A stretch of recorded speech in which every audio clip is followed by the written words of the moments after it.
Assalamualaikum warahmatullahi wabarakatuh. Alhamdulillah wassalatu wassalamu ala Rasulillah.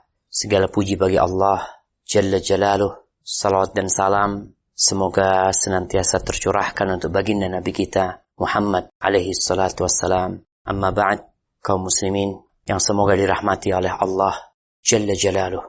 Kita lanjutkan kajian kita. Wa anhu an Rasulillah sallallahu alaihi wasallam qala يتبع الميت ثلاثة أهله وماله وعمله ويرجع اثنان ويبقى واحد يرجع أهله وماله ويبقى عمله متفق عليه. Dan darinya Anas radhiyallahu anhu dari Rasulullah sallallahu alaihi wasallam bahwa beliau bersabda, ada 3 hal yang mengikuti kepergian si mayit, yaitu keluarga, harta dan amalnya. 2 di antaranya akan tetap pulang, adapun yang 1 akan ikut bersamanya. Keluarga dan hartanya akan kembali, sedangkan amalnya yang tetap ikut bersamanya. Muttafaqun alaih. Allahu Akbar. Ahibati fillah. Kita lihat bagaimana Rasulullah SAW menjelaskan tentang hakikat kehidupan dunia ini. Di berbagai kesempatan, beliau tidak bosan-bosannya mengingatkan para sahabat. Salah satunya, di hadis Anas bin Malik radhiyallahu anhu, bahwa Nabi alaihi salatu wasallam menjelaskan yatba'ul mayyit thalatha, yang ikut mayit itu 3. Yang ikut ke kuburan itu 3. Siapa aja yang ikut ke kuburan? Yang pertama keluarganya, jelas ada yang ikut. Sampai mana? Sampai ke dalam? Mungkin ada keluarga yang ikut sampai ke dalam. Tapi bukan untuk menemanimu di kuburan. Seorang anak yang ikut bapaknya yang sudah mati ke dalam kuburan, dia turun ke dalam kuburan hanya untuk mengambil yang namanya jenazah bapaknya. Sini. Jenazah bapak. Iya. Bismillah wa ala millati Rasulullah. Dia ambil. Dia letakkan. Selesai. Lalu sang anak mengambil cangkul. Dia cangkul itu tanah. 1, 2, terus. Mungkin dia capek digantikan orang lain. Ditutupin tuh jenazah. Masih ikut nih keluarganya. Berapa lama keluarganya di sana? Nggak lama. Hartanya. Kok bisa hartanya ikut, Ustaz? Iya. Dahulu, untuk mempersiapkan jenazah ini, itu dari harta mayit. Jadi, untuk pembelian kain kafan, ya, untuk pembelian parfum, apa, semuanya dari harta mayit. Ini salah satu harta yang ikut, tuh kafanmu ikut. Ada sedikit hartamu yang ikut. Atau harta yang dimaksud adalah, ya ketika dia orang kaya raya, biasanya dia punya anak buah, punya kolega, yang mereka ikut mengantarkan, bukan cuma keluarganya, tapi orang lain pun ikut mengantarkan. Bahkan kalau orang-orang terkenal, mamanya mati, yang mengantar 1000 orang. Tapi cuma sampai mulut kuburan itu. Yang masuk itu, 2-3 orang dari keluarga.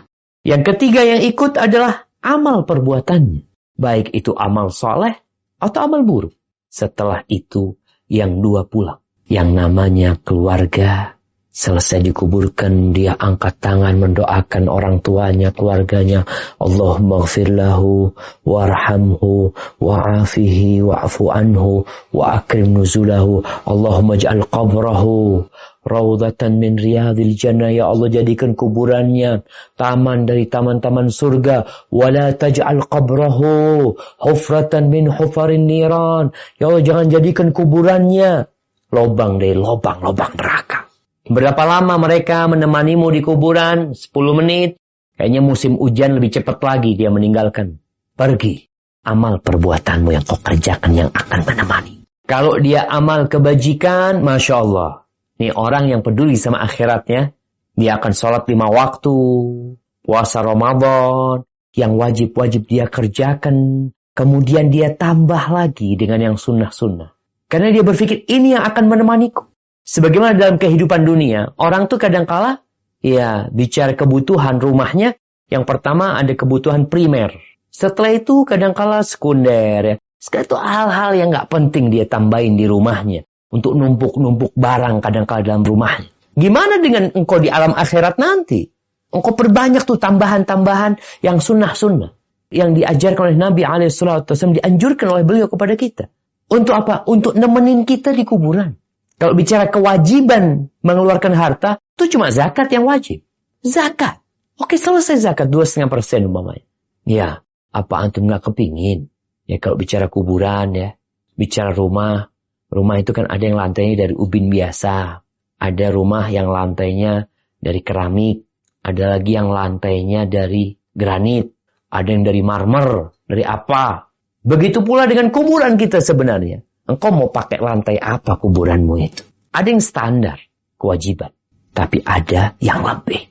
Dengan memperbanyak amal-amal yang sunnah yang dianjurkan. Itu namanya orang peduli sama akhirat dia. Karena sebagian orang ini berpandangan, orang-orang yang sedang ngaji, yang sedang belajar agama ini, dipikir mereka, ini orang-orang yang fundamentalis, orang-orang yang tidak memikirkan masa depan. Kita ini sedang memikirkan masa depan. Kita ini sedang bekerja untuk masa depan kita.